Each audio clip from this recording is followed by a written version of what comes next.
창세기 35장 18절 말씀. 그가 죽게 되어 그의 혼이 떠나려 할 때에 아들의 이름을 베노니라 불렀으나 그의 아버지는 그를 베냐민이라 불렀더라. 아멘. 창세기 35장 18절의 말씀은 베냐민의 이름이 어떻게 되었는가라고 하는 것을 이제 나오는 그런 장면인데요. 베노니라고 하는 그 이름이 어떤 의미를 갖고 있는가는 그 번호를 써 있어서 보니까 베노니라는 말은 슬픔의 아들이다, 이런 이름이었고요. 베냐민이라는 이름은 오른손의 아들이라, 이렇게 이야기했습니다. 그러니까 슬픔의 아들이라고 불렀더니 오른손의 아들이라고 불러주었더라.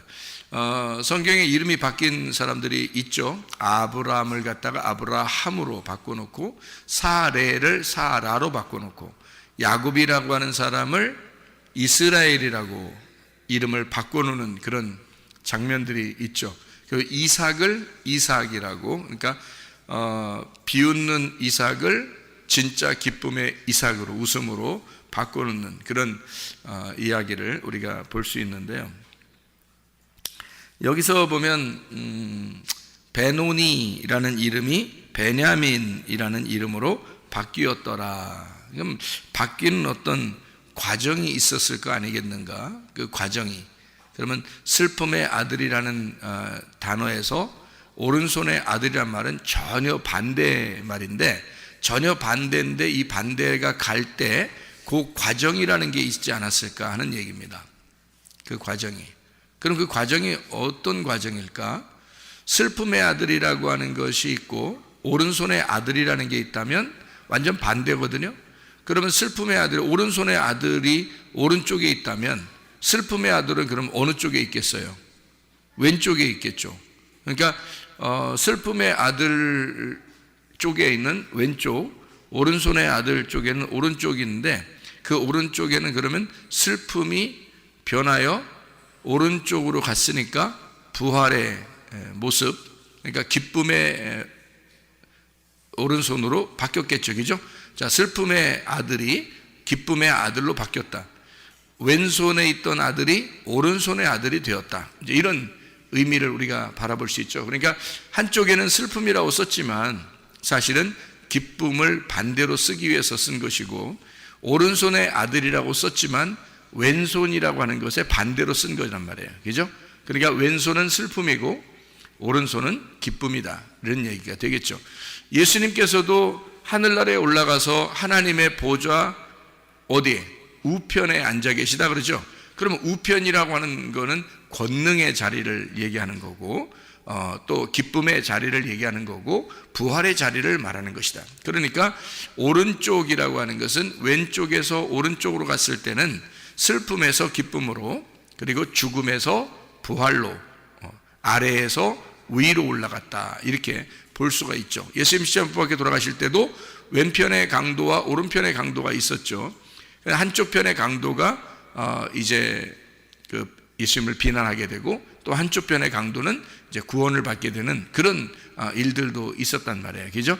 그러면 그 양편에 왜 강도가 있었느냐면, 한쪽 편의 강도를 미워해서 거기다 써놓은 게 아니라, 한쪽 편의 강도와 같은 내가, 예수님을 비난하던 내가 예수님을 바라보고 그 예수님의 그 죄 없으심을 인정하고 그분을 나의 주인으로 모셔드릴 때 한쪽 편으로 옮겨가는, 그러니까 한쪽 편 강도가 다른 한쪽 편으로 옮겨가서 낙원에 이르는 그런 장면들을 우리가 볼 수가 있다는 얘기죠. 부자와 거지나서에서 부자가, 가짜 부자였던 부자가 예수님을 이제 제대로 가난한 거지가 되게 되면, 그러면 하늘나라의 진짜 부자가 된다라는 그런 이야기를 하는 것과 마찬가지죠. 그러니까 왼쪽과 오른쪽에는 모두 다 이게 완전히 반대를 성경에 써놓는 것은, 이것을 반대로 써놔서 이쪽 편과 이쪽 편을 갖다가 서로 한쪽은 나쁘다, 한쪽은 좋다라는 것을 쓰려고 하는 게 아니고, 한쪽 편에 있던 자가 한쪽 편으로 가는, 그러니까 이것이 두 개 다 내 마음 안에서 이루어지는 것이다 라는 것을 우리가 생각해 볼 수 있는 거죠. 그러면은 마음 안에서 베노니가 베냐민이 되었다라고 하는 것은 슬픔의 아들이 기쁨의 아들로 바뀌었다. 왼손의 아들이 오른손의 아들로 바뀌었다. 이렇게 볼 수가 있죠. 그러면 어디에서 일어나는 사건이라고요? 내 마음 안에서 일어나는 사건이라고요. 내 마음 안에서 일어나는 사건이니까 왼손이 오른손으로, 슬픔이 기쁨으로 바뀌었으니까 어디에서 어디로 옮긴 거예요? 지옥에서 천국으로 옮긴 거죠.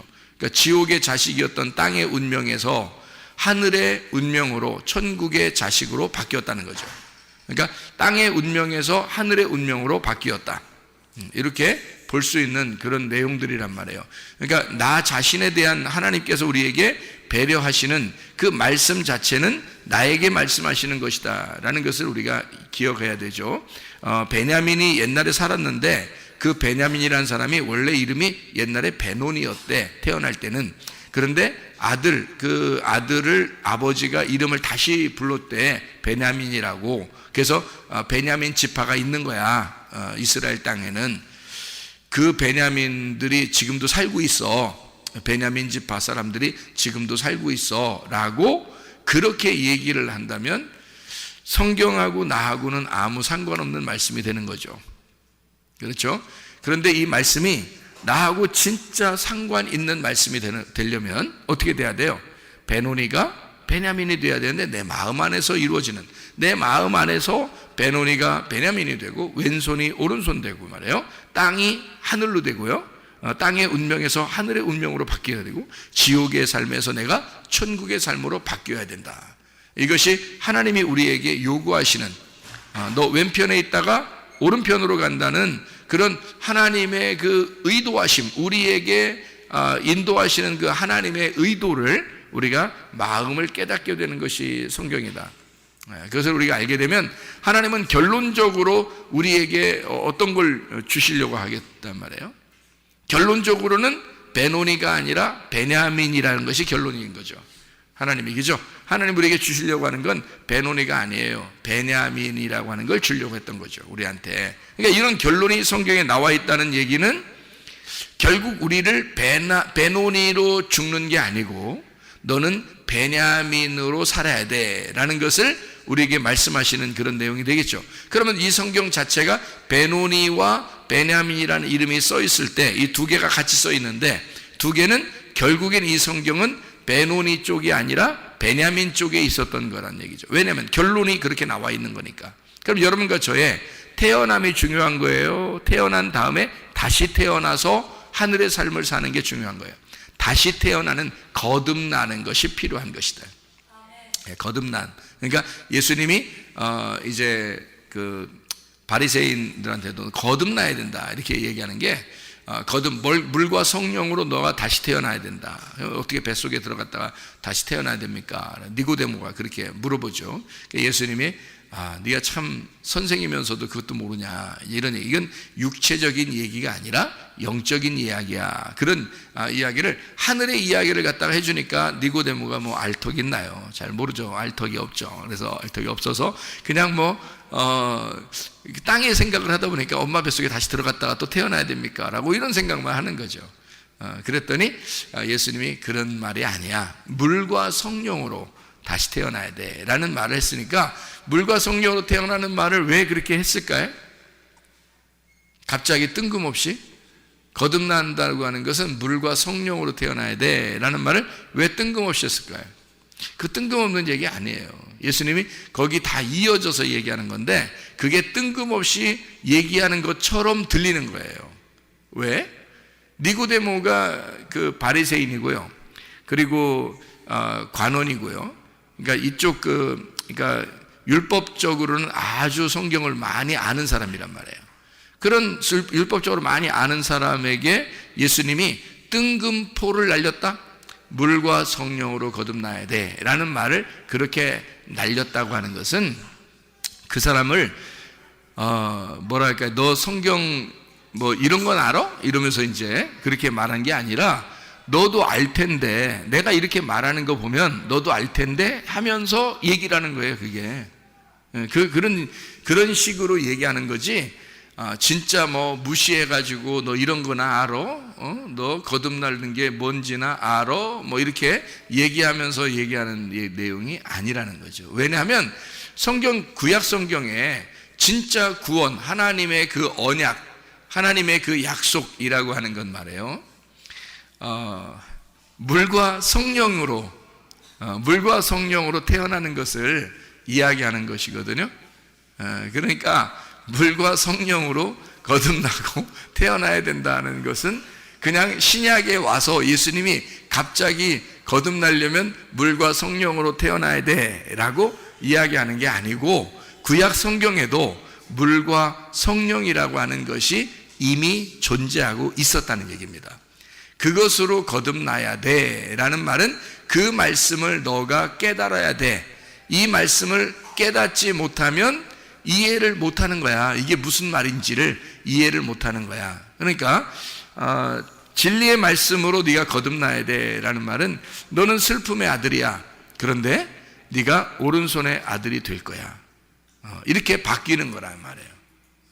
다시 말하면 구약에 있는 물과 성령이라고 하는 것이 사인이 계속 있었죠. 물과 성령이라는 것이 어떻게 사인이 있었어요?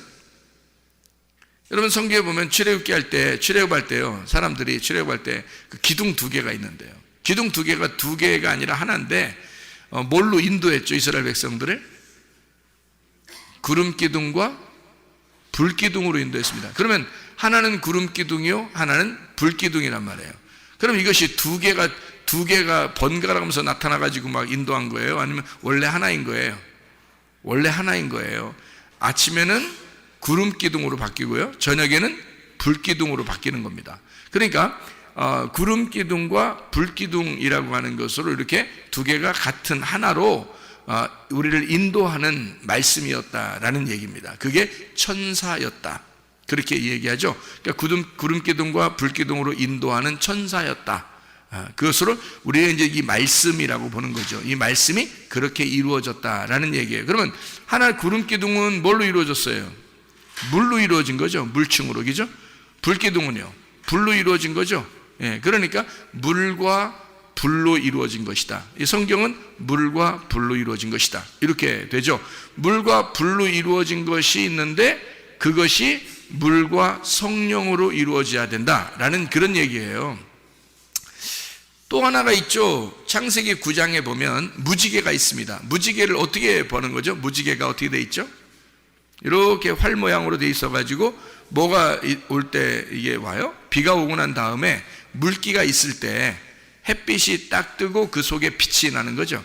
그러니까 물 안에 빛이 있는 거예요. 맞죠? 물 안에 빛이 있는 거예요. 그러니까 물 안에 불이 있는 거란 말이에요.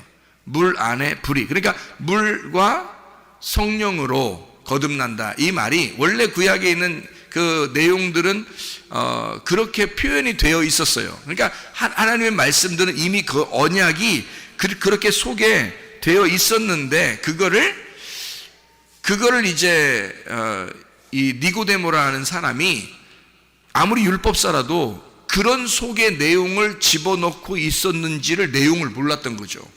그러니까 예수님이 너 그 내용을 그런 거 들어봤지? 이런 거야 라고 설명하는 건데요, 그걸 모르죠. 왜냐하면 겉으로 이게 물과 성령으로만 생각하니까 물과 성령으로 거듭난다? 이게 뭐지? 이렇게 생각하니까 그런 거지, 사실은 그게 구약 성경에서 다 있었던 그런 내용들이란 말이에요. 그러니까 물 안에 불이 있는, 그죠? 물 안에 불이 있는 이것이 다 존재하고 있었던 거죠. 그래서 생각해 보세요. 창세기 1장에서도요 흑암이 있었고 하나님의 그 신은 그 물 위에 이렇게 존재하고 있었다라고 돼 있죠. 그러니까 물과 불이란 말이에요. 그러니까 그 불이 이쪽 땅으로 이렇게 침투해 들어오는데 그것을 뭐라고 표현했냐면 빛이 들어왔다, 이렇게 말하는 거예요. 그래서 이쪽 어둠에 빛이 들어왔다. 뭘 뚫고요? 물층을 뚫고 들어왔다는 거죠. 그러니까 물과 불이라고 하는 물과 빛, 이것을 설명해 놓는 그런 얘기들이거든요. 그러니까 거듭난다고 하는 것은 물과 성령으로 거듭나야 된다라는 말이 같은 내용들이었는데 율법을 아는 사람들은 그 말씀이 무슨 말인지 잘 이해가 안 될 수가 있죠. 그러니까 그러나 이건 원리적으로 딱 정해져 있는 것이니까 예수님은 아는데 니고데모는 모르고 있더라, 이런 얘기가 되겠습니다. 자, 무슨 말인지 알죠? 자, 그러면은 우리 성경을 생각해 보세요. 노아 시대에 뭘로 심판하죠? 물로서 심판합니다. 그러면 물로서 심판하는 노아 시대에 마지막에는 뭘로 심판한다 그래요? 불로서 심판한다 그래요. 그러면 그 불로서 심판한다는 것은 싹 다 태워가지고 그냥 뭐 작살내겠다는 의미예요? 아니면은 뭔가 하나님께서 우리를 사랑하는 그 마음이 속에 들어있는 거예요? 그냥 무작정 그냥 하나님 사랑하는 마음이 일단 들어있다고 일단 얘기를 해야 되겠죠? 왜냐하면 물로서 심판하시는 하나님이 불로서 심판하신다 그러면 무섭지, 더 잔인하지. 생각을 해보세요. 물로 죽이는 게 더 잔인해요? 불로 태우는 게 더 잔인해요? 불로 태우는 게 더 잔인하죠. 그런데 우리는 그 안에 물로서 심판하신다는 그 내용에서도 거기에 뭐가 준비되어 있었어요? 방주가 준비되어 있었다고요. 방주가 준비되어 있으니까 그 물이 전혀 한 방울도 물이 그 안에 들어가지 못했습니다. 그는 하나님이 미리 방주를 비가 오기 전에 미리 준비를 다 해놓고 시작을 하는 거란 말이에요. 그렇죠? 그러면 불로서 심판한다는 얘기도 뭔가 하나님의 내용이 있겠죠. 그럼 물로 심판하는 것도 물청소, 불로 심판하는 것도 불청소야. 그러면 이게 어떻게 돼? 다 뭐가 청소라는 건 뭐 하는 거예요? 정결하게 하는 거란 말이에요. 그러니까 정결하게 우리를 깨끗하게 만들기 위해서 하는 작업들이라고요. 처음에는 물로 한 것이고 그 다음에는 불로 하는 거예요. 그래서 이게 순서가 정해진 내용이라고요. 이게 그러니까 이것 하나의 언약이라고요. 하나님의 말씀, 하나님의 언약. 그래서 물과 성령으로 거듭난다는 말은 성경에 나와 있는 이 두 가지가 합해서 진리의 말씀이다. 요거를 네가 깨닫느냐라는 말이에요. 그러니까 요 두 가지가 하나인데 요것을 하나는 심판을 가리키고 하나는 주님의 사랑을 가리킨다. 그러면 심판은 어떤 심판의 목적을 가지고 있는 거다? 아니면 구원의 목적을 가지고 있는 거다? 구원의 목적을 가지고 너를 청소하려고 하는 것이다 이 말이에요. 그게 심판이라고 하는 겁니다. 그러니까 물로서 오든 불로서 오든 결국 나에게 있어서는 하나님의 정결하심을 위하여 나를 깨끗하게 만드는 하나님의 심판이었다는 거죠. 그러면 그 심판 자체가 구원이 올 수 있다는 얘기예요. 이것이 하나님의 말씀이라고 하는 것을 깨닫기만 하면은 말입니다. 그래 이걸 깨닫지 못하면 실제로 자기가 너무 교만해지고 하나님처럼 돼서 자기가 진짜 불심판으로 끝나버리면 이것은 영원히 기회가 없어지는 거죠. 그러나 이 전에 말씀을 우리가 깨닫고 하나님은 이렇게 목적을, 결과적인 그 결론의 목적을 하나님의 사랑, 하나님의 은혜, 하나님의 복음, 하나님의 구원으로 놓고 우리를 심판하시는 것은 우리를 깨끗하게 하심이다. 깨끗하게 하려고 우리를 그렇게 심판하시는 것이다 라고 믿게 만드는 거죠. 하나님이 그를 믿게 만드니까 여기서도 베노니라고 슬픔의 아들이라고 하는 것을 아버지는 뭐라고 부른다고요? 아니야, 슬픔의 아들이 아니라 이 아들은 반드시 오른손의 아들이 될 거야 라고 베냐민이라고 불렀단 말이에요. 그러니까 이게 놀라운 거죠. 이게 하나님의 말씀을 그 계시로 깨달은, 그러니까 하나님의 그 고통을 다 받고 그 슬픔의 아들로서 자기가 고통을 다 받아본 그 야곱이 하나님 앞에 이스라엘이 되고 그 이스라엘의 축복을 받는 것이 무엇인지를 깨닫는 그 이스라엘의 그 계시가, 하나님의 그 놀라운 계시를 그가 깨달아서 베노니가 죽을 때 그 엄마의 죽음과 목숨과 바꾼 그 슬픔의 아들이 결국 오른손의 아들이 된다는 그 말씀을 그가 알고 그렇게 이름을 바꿔놓는다는 것은 이름이 베노니가 뭐야, 베냐민 해야지. 적어도 베냐민 해야지. 야, 이름 더럽게 지었다, 아주 더럽게 짓지 말고 이름 좀 바꿔라, 개명 좀 하자, 이래서 베냐민 이렇게 말한 게 아니란 말이에요. 이것은 하나님의 계시라는 거죠. 하나님의 계시를 통해서 이렇게 말씀하시는 것이다, 이런 이야기를 하는 것입니다. 자, 제가 이제 성경을 여러분 이렇게 이런 식으로 이렇게 보게 되면 제가 성경을 여기서 한번 창세기니까 한번 찾아봅시다. 창세기 42장 16절을 한번 봐봐요. 창세기 42장 16절 말씀. 너희 중 하나를 보내어 너희 아우를 데려오게 하고 너희는 갇히어 있으라. 내가 너희의 말을 시험하여 너희 중에 진실이 있는지 보리라. 바로의 생명으로 맹세하노니 그리하지 아니하면 너희는 과연 정탐꾼이니라 하고 그들을 다 함께 3일을 가두었더라. 이렇게 되어 있습니다. 누구 안 오면 이거를 너희들 말이 다 거짓이다 되는 거예요? 누구 안 데려오면? 베냐민 안 데려오면 너희의 말은 다 거짓이 된다는 거예요. 그죠? 물론 이제 요셉이 자기 동생이니까, 친동생이니까 뭐 그렇게 얘기할 수도 있겠죠. 친동생 좀 데려와라. 보고 싶어 죽겠다. 뭐 이렇게 할 수도 있겠죠. 그런데 일부러 이제 12명의 그 아들에서 이 베냐민을 특별히 진실이냐 거짓이냐를 시험할 때 그 베냐민을 갖다가 이름을 거론했다라는 것을 우리가 볼 수 있죠.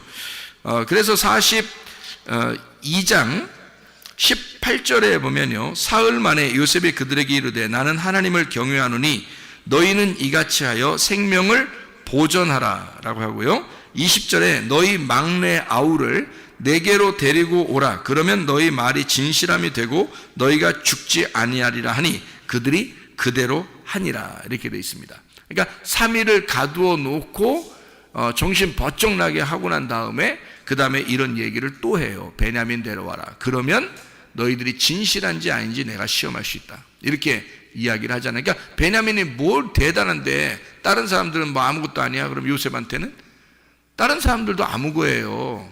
다른 사람들도, 다른 형제들도 다 아무건데 베냐민이 더 아무거라 그렇지. 자기 속에는. 왜냐하면 베냐민이 뭔 거예요? 그러니까 요셉의 입장에서는 베냐민이 시험하는 기준이란 말이에요. 시험하는 기준. 자, 어떤 기준을 가지고 있다고? 이름이? 베냐민이 어떻게 이름이 됐다고요? 뭐에서 뭘로 됐다고? 베노니에서 베냐민으로 바뀌었다고.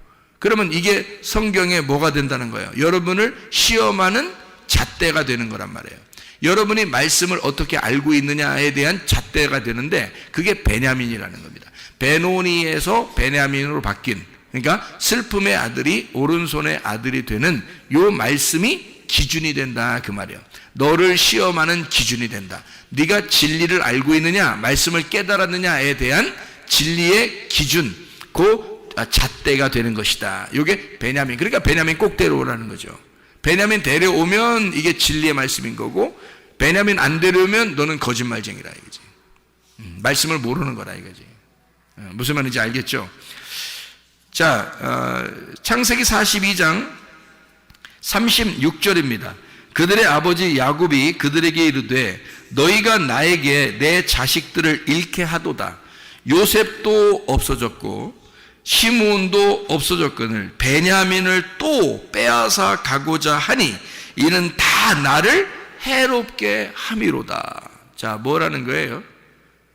내 거 다 잃어버리게 한다. 내 거 다 뺏어가려고 하는구나. 그러니까 베냐민이 어떻게 될 줄 모르고 보내는 겁니다. 이 야곱이 보낼 때는요, 그 말은 실제로 자기가 다 잃어버리는 순간이란 말이에요.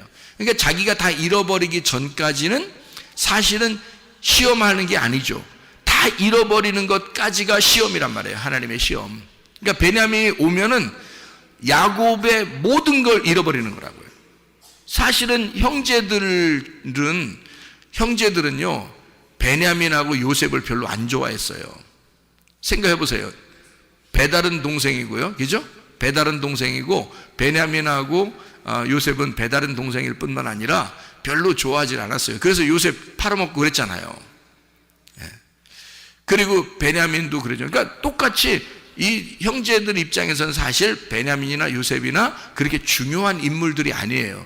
누구한테 가장 중요한 인물이겠어요? 베냐민이 야곱에게 가장 중요한 인물이에요. 그러니까 결국에는 누구를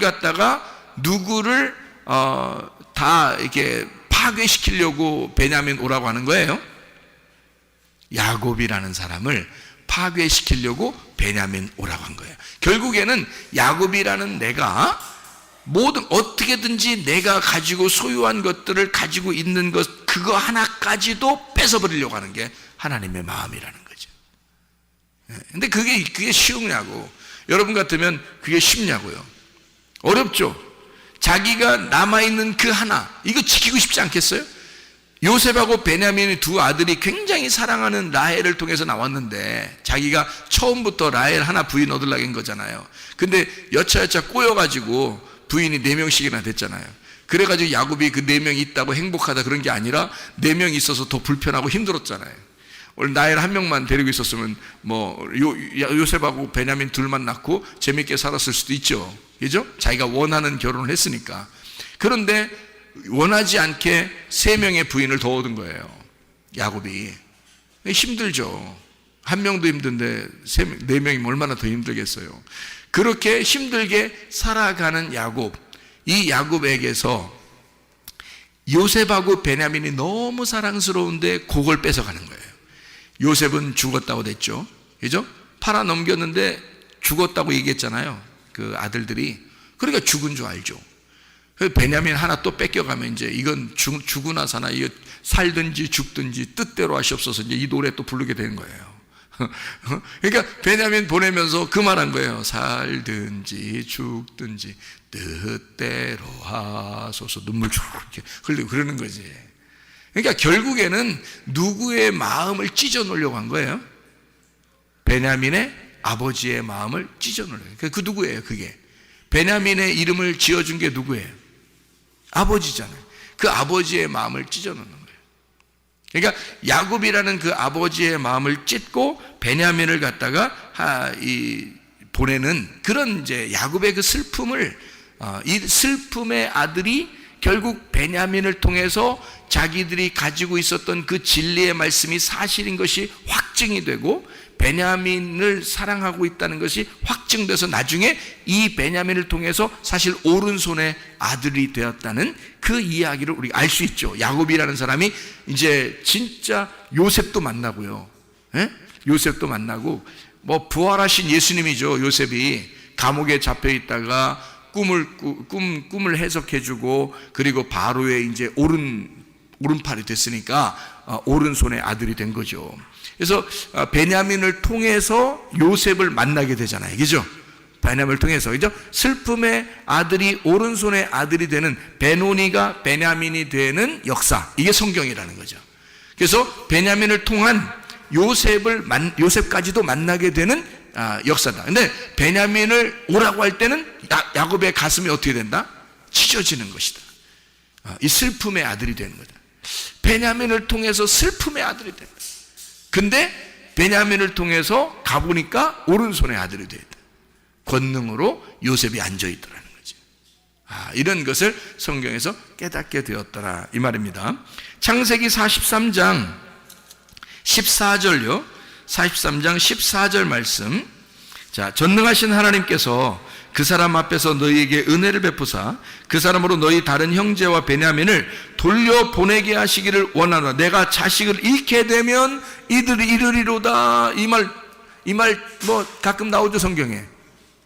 죽으면 죽으리로다 이런 거 있잖아요. 죽으면 죽으리로다. 살든지 죽든지 뜻대로 하소서 하고 보내는 거예요. 눈물 쭉 흘리면서. 그죠? 이르면 이르리로다. 그렇게 보내죠. 44장 30절입니다. 44장 30절.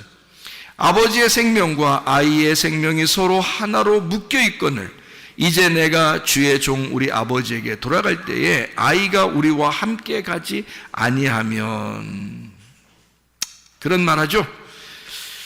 45장 27절을 한번 봐요. 45장 27절 28절까지요.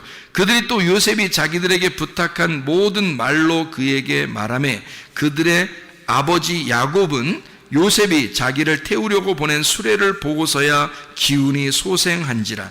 이스라엘이 이르되 조카도다. 내 아들 요셉이 지금까지 살아있으니 내가 죽기 전에 가서 그를 보리라 하니라. 이렇게 되어 있습니다.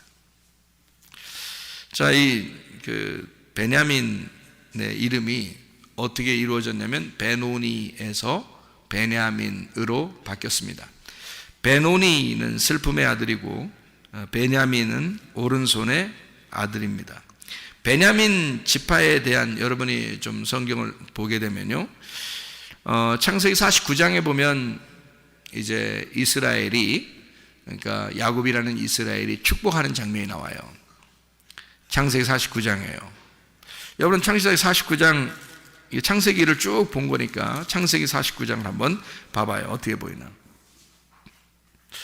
자, 49장 2절에 보니까 이렇게 되어 있어요. 너희는 모여들으라 야곱의 아들들아, 너희 아버지 이스라엘에게 들을지어다 라고 하고 축복을 시작합니다. 그죠? 그러고 난 다음에 누굴 먼저 축복해요? 3절에 누굴 먼저 축복하죠? 르우벤을 축복합니다. 르우벤아, 너는 내 장자요 내 능력이요 내 기력의 시작이라.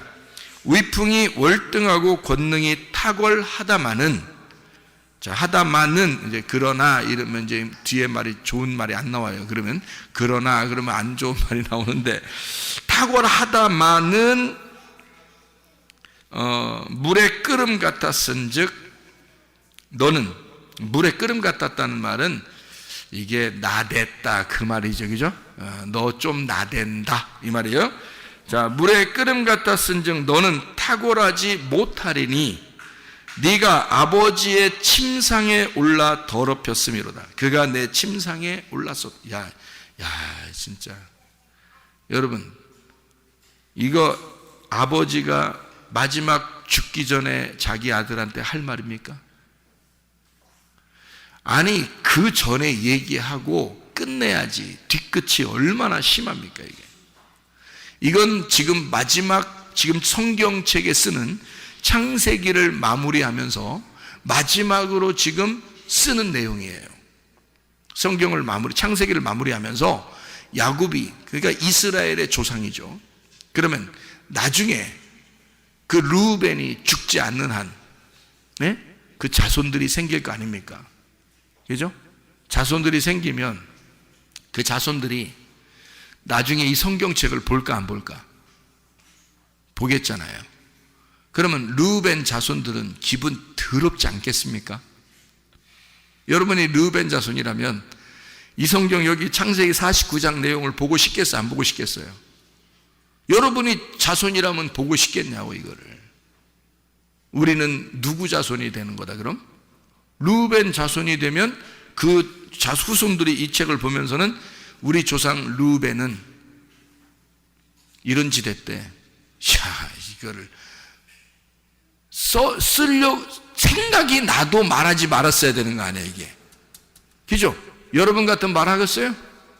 마지막 성경의 창세기를 마무리하면서 지금 쓰는 축복인데요, 그 축복을 하면서 축복은 고사하고 저주를 내린다. 이게 그러면 이상하잖아요 여러분. 이상하죠? 네? 안 이상해 하나도? 이상하죠? 이거 마지막 마무리 축복하는 장면에서 저주를 내리고, 그리고 그의 자손들이 이것을 볼 수 있도록 만들었다? 그 자손들, 아니 그 자손들 뿐만 아니라 전 세계에 흩어져 있는 하나님을 믿고 주님을 영광스럽게 나타내는 그 주님을 주인으로 모신 자들이 다 보게 되는데, 르우벤은 이런 짓 했대요 라고 써놨다. 문제가 크지 않겠습니까? 문제가 크죠 이렇게 되면. 성경은 그냥 막 쓴 거예요? 아니면 뭔가 질서 있게 쓴 거예요? 질서를 읽고 쓴 거예요. 그러니까 질서를 잡아놓고 쓰는 거예요. 성경은 이걸 정해놓고 질서를 잡아놓고 쓰는 거지 그냥 막 쓰면 안 되는 거예요. 그래서 이거는 막 얘기한 게 아니다. 그냥 입이 열렸다고 그냥 말하는 게 아니다. 이건 뭔가 계시가 있었다는 거예요, 그에게. 그래서요, 르우벤이라고 하는 이 사람이 여기서 장자인데 그가 참 탁월한 자다. 그런데 아버지의 침상을 더럽혔다. 아버지의 침상을 더럽혔다라는 말은 어떤 인간이 됐다는 얘기예요? 아버지의 침상을 더럽혔다. 어떤 인간이 됐다는 얘기예요? 인간 말종이 됐다는 얘기잖아요. 인간 말종인데 그냥 말종이에요? 상말종이에요? 상말종이 된 거란 말이에요. 그러면 상말종인데 이거를 갖다가 왜 침상을 더럽혔다는 얘기를 꼭 여기다 쓸까요? 침상을 더럽혔다는 말을. 이상하죠, 그죠? 침상을 더럽혔다라는 말을 쓰는 것은요, 음란했다라는 말입니다. 음란하다, 음행하다, 그 말입니다. 그러면 인류의 조상 첫 번째 아담이 어땠나요? 인류의 조상 첫 번째 아담, 하나님의 첫 번째 아들, 첫 아들 아담이 어떤 사람이 되었어요? 선악과를 먹어버렸죠. 선악과는 먹음직 보암직 탐스럽게 하는 거였는데 그것을 먹어버렸어요. 그걸 먹어버린 거를 성경은 우리에게 뭐라고 가르쳐요? 탐욕이라고 가르쳐요. 그 탐욕은 우상숭배고 그 우상숭배는 음란한 행동이다라고 가르치고 있단 말이에요. 그렇죠? 그러면 여기서 르우벤을 갖다가 저주하기 위함인 거예요? 첫 아담에 대한, 첫 아들에 대한 저주를 일부러 쓰려고 한 거예요. 일부러 쓰려고 한 거란 말이에요. 자, 그러면 보세요. 르우벤이라고 하는 사람이 첫 아담 그리고 선악과를 먹은 자이다 라는 것을 여기다 쓰려고 했다면 그 나머지 아들이 쭉 나오죠. 시므온, 레위, 유다, 스불론, 이사갈, 단, 갓, 아셀, 납달리, 요셉까지 쭉 나옵니다. 그리고 난 다음에 베냐민이 나오는 거예요. 베냐민은 여러분 야곱의 아들 중에서 베냐민은 첫 번째 아들이에요? 중간 아들이에요? 마지막 아들이에요? 마지막 아들이에요. 마지막 아들이라고 하는 것을 쭉 중간에 여러 아들이 쭉 있고요. 그 다음에 마지막 아들을 갖다가 써놓는 거죠. 베냐민, 마지막 아담에 대한 이야기를 쓰는 거죠. 베냐민 이름이 무슨 이름이라고요? 오른손의 아들이다. 오른손의 아들이라는 말은 뭐예요? 왼쪽에 있었다가 오른손으로 갔다는 얘기 아니에요, 그죠? 왼쪽에 있다 오른손으로 갔다는 얘기니까 왼쪽에서 오른손으로 갔다는 얘기는 죽어서 부활했다는 얘기예요, 그죠? 땅에서 하늘로 갔다는 얘기고요. 그러니까 베냐민이라고 하는 아들을 최고 마지막에 쓴 이유는, 쓰면서 마지막 아담, 오른손의 아들인 생명나무. 자, 첫 번째 르우벤은 어떤 아들이었다고요? 첫 아담을, 그가 뭘 먹었다고요? 선악과를 먹었다. 그래서 음행하다라는 말을 쓰는 거고, 베냐민이라는 이름, 그 아들의 이름은 뭐라고요? 오른손의 아들이라고요. 일부러 베냐민을 축복하는 겁니다. 마지막으로 베냐민을 축복해요. 물론 마지막 아들이니까 마지막으로 축복하는 거 당연하겠죠. 근데 베냐민을 마지막으로 놓고 축복하면서 오른손의 아들, 생명나무를 먹은 자, 생명나무가 된 자를 축복하는 것이다, 그 말입니다. 자, 그래서 베냐민을 통해서요, 잘 봐요. 여기에 원래 처음에는요, 요셉이라는 사람이, 야곱의 아들 요셉이 죽임당하려고 하다가, 형들한테 죽임당하려고 하다가, 요셉이 야, 형들이 죽여서 뭐하냐, 팔자. 그래서 팔아버린 거거든요. 그러니까 요셉이 하나 잃어버리고 몇 명이 있었어요. 거기에 형제들이 요셉 하나 잃어버렸으니까 몇 명이 있었겠어요? 11가 있었단 말이에요. 그러니까 하나가 없어졌단 말이에요. 11가 모여 있었다고요? 11가 모여 있는데 11가 모여 있으면 돼요, 안 돼요? 안 돼요. 왜요?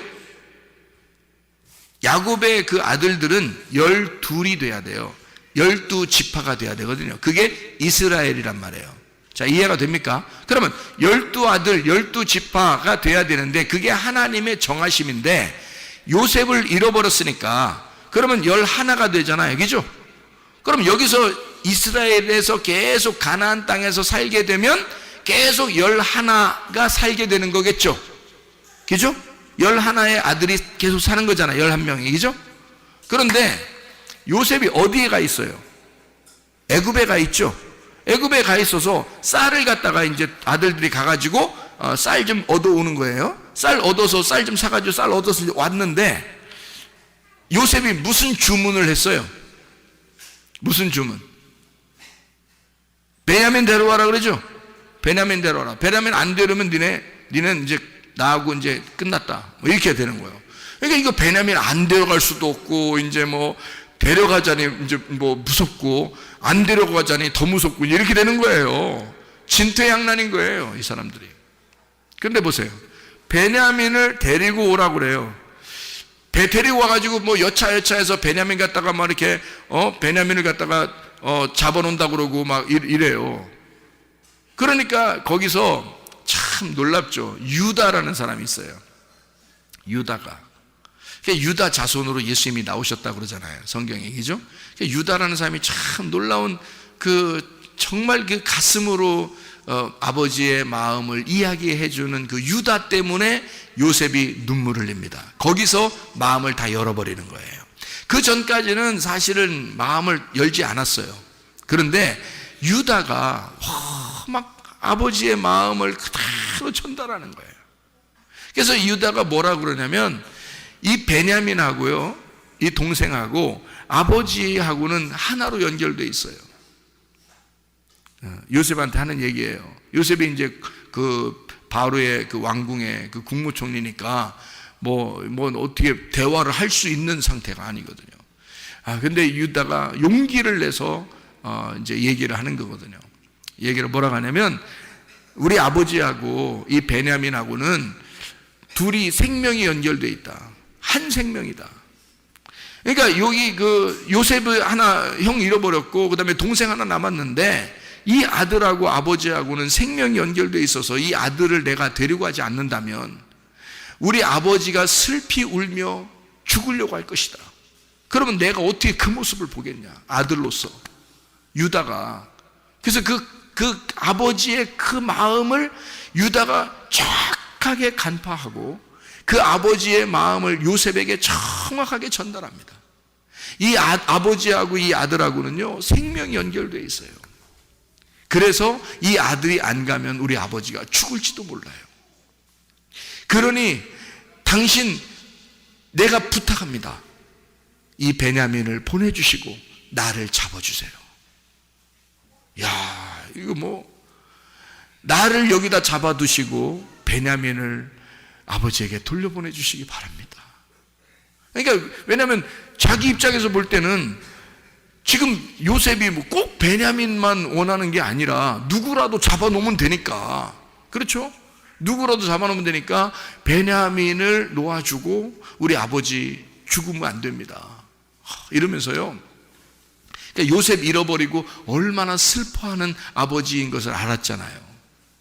그러니까 이 베냐민까지 잃어버리면 큰일 난다는 거죠. 그러니까 유다가 나를 차라리 잡아주시고 이 베냐민 동생을 보내주십시오 라고 이야기를 한단 말이에요. 그때 요셉이 어떻게 하냐면 거기서 엉엉 울면서, 다른 두 아들 다 나가라고 그러고요, 거기서 엉엉 울면서 내가 동생 요셉이라고 거기서 밝히는 거예요. 야, 진짜 그 가족이요, 자, 12명의 그 아들이요, 여러분 보세요, 다 11명이 살고 있었습니다. 요셉 잃어버렸고 11명이 늘 11명이 살고 있었어요. 그런데 요셉이 베냐민을 데리고 와라, 베냐민을 데리고 오면 너네가 진리를 아는 것이고 진실한 것이며, 너네가 베냐민을 데리고 오지 않으면 너희들은 거짓말장이다 라고 그렇게 이야기하면서 베냐민을 데리고 오라고 그래요. 그 베냐민을 데리고 와서 결국 12명이 다 거기에 모이게 되는 것입니다. 베냐민이 아니었으면 12명이 모일 수가 없죠. 11명만 계속 모이고 있었는데 베냐민을 통해서 12명이 모이게 되는 거죠. 야, 그런 놀라운 역사가 베냐민을 통해서 이루어졌다는 거죠. 그러니까 이 베냐민이라고 하는 사람, 12지파를 완성하게 되는 베냐민이 없어서는 12지파가 완성되지 않는 거죠. 그래서 베냐민 지파 사람들이 하나님 앞에 참 귀하게 쓰임받는 사람들이 꽤나 있습니다. 어떤 사람들이 베냐민 지파인데 하나님 앞에 쓰임받냐면요, 가장 나는 작은 자입니다 라고 주장했던 사람이 있었어요. 그가 누구냐면 사울 왕이었습니다. 자기는 베냐민 지파 중에 가장 작은 자인데요 라고 할 때 하나님은 그 사람을 왕으로 세웠단 말이에요. 자기를 작은 자라고 여길 때 하나님은 왕으로 그를 세운다. 그 사울 왕의 이름을 그대로 본따서 신약에 사울이라고 하는 스데반을 죽인 사람이 있었어요. 그 사람이 하나님께서 만나주시는 거예요. 주님이 그 사울을 만나주시는 거예요. 그 사람이 베냐민 족속이에요. 바울이요. 하나님이 하나님께 쓰임받는 사람, 하나님이 쓰시려고 하는 사람들은 큰 자들이 아닙니다. 자기를 작게 여기는 자들. 나는 죄인 중에 괴수요. 바울이죠, 그죠? 그 사람 베냐민 지파 사람이에요. 베냐민 지파는 막내예요. 지파들 중에서 막내라고요. 그런데 그 막내인 베냐민 지파를 통해서 전 세계가 복음화가 되는 놀라운 역사가 일어나게 됐다. 그게 바울이었다. 하나님은 바울이 큰 자였기 때문에 쓰는 게 아니라 하나님은 그가 가장 작은 지파인 내가, 베냐민 지파인 내가, 하나님 앞에 가장 작은 자인 내가 하나님 무엇을 할 수 있겠습니까? 라고 주님께 고백하게 될 때 주님은 그 사람을 들어서 오른손의 아들로 만들어 주신다는 겁니다. 하나님의 그 놀라운 역사죠. 이렇게 베냐민은 막내지만 이 베냐민을 통해서 마지막 아담을 완성하고 12지파의 모든 지파를 완성하고 그리고 이 모든 오른손의 왼쪽에서 드디어 오른쪽으로 가게 되는 놀라운 역사를 이 아버지가 그가 태어날 때 대논이었어요. 분명히 슬픔이었습니다. 자기가 가장 아끼고 사랑하는 아내가 잃어버렸어요. 그 순간, 그러니까 이 아들을 얻을 때 자기의 아내가 죽은 거거든요. 그렇게 슬픔이 있는 아들, 이 아들을 아버지는 오른손의 아들이라고 그렇게 불렀단 말이에요. 너는 슬픔의 아들이 아니라 마치 이제 오른손의 아들이 될 것이다. 드디어 너는 오른손의 아들로서 너는 살게 될 것이다. 실제로 그 베냐민을 통한 그 베냐민 지파를 통해서 이스라엘의 첫 번째 왕이 나오고요, 베냐민 지파를 통해서 전 세계의 복음, 신약의 그 복음화가 열려지는 바울이 나타나게 되는 놀라운 하나님의 역사를 우리는 보게 되죠. 베냐민 지파, 이 베냐민이라는 사람을 통해서 오른손의 아들을 통해 모든 지파가 하나가 되고 서로 합력해서 선을 이루는 하나가 되는 그런 놀라운 완성을 우리는 보게 되는 것입니다. 여러분, 우리는 다 부족한 자들이에요. 우리는 특별히 이방인들이고요, 그런 12지파에도 속하지 못하는 그런 아주 연약한 자들이에요. 그러나 마태복음 25장에는 이렇게 말씀하고 있습니다. 너희가 지극히 작은 자에게 한 것이 곧 나에게 한 것이다, 이렇게 말씀하고 있습니다. 다시 말하면 여러분과 제가 작은 자라고 여길 때 주님은 나와 함께 하시고 있다는 겁니다. 내가 작은 자라고 여기는 그 사람에게 주님은 함께 하고 있다. 그래서 작은 자에게, 지극히 작은 자에게 한 것이 곧 나에게 한 것이다.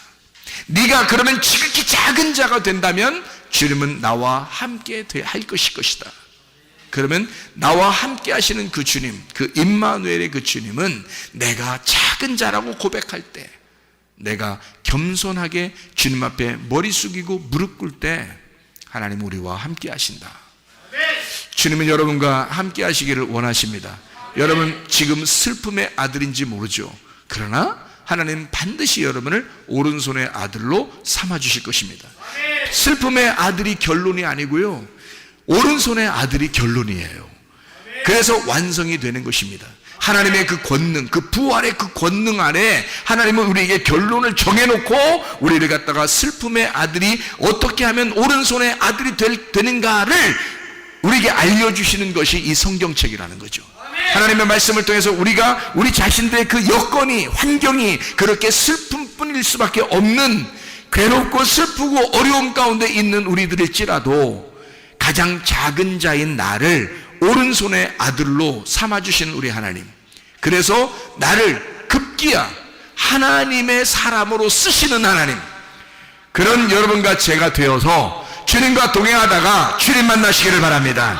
우리 한번 기도하겠습니다. 기도할 때 하나님, 나는 어렵습니다. 힘듭니다. 부족합니다. 연약합니다. 이렇게 두렵습니다. 무섭습니다. 하나님, 초조합니다. 조급합니다. 하나님, 내가 이렇게 병이 들고 어렵습니다. 내가 이런 문제가 있고 어렵습니다. 나는 이렇게 살아갈 수밖에 없는 줄 알고, 이렇게 슬픔의 아들로 태어난 줄 알고, 그렇게 이 땅의 운명으로 살아가야 되는 줄 알고, 그렇게 연약하게 태어났으니 그렇게 살아가야 되는 줄 알고 그렇게 살아가고 있는 나입니다. 그러나 우리 하나님, 나를 오른손에 아들로 만들어주시는 하나님, 나를 붙들어 주셔서, 권능의 오른손으로 붙들어 주셔서 나를 치료하시고 회복시키시고 하나님의 사람으로 사용해 주시옵소서. 우리 한번 기도합니다.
사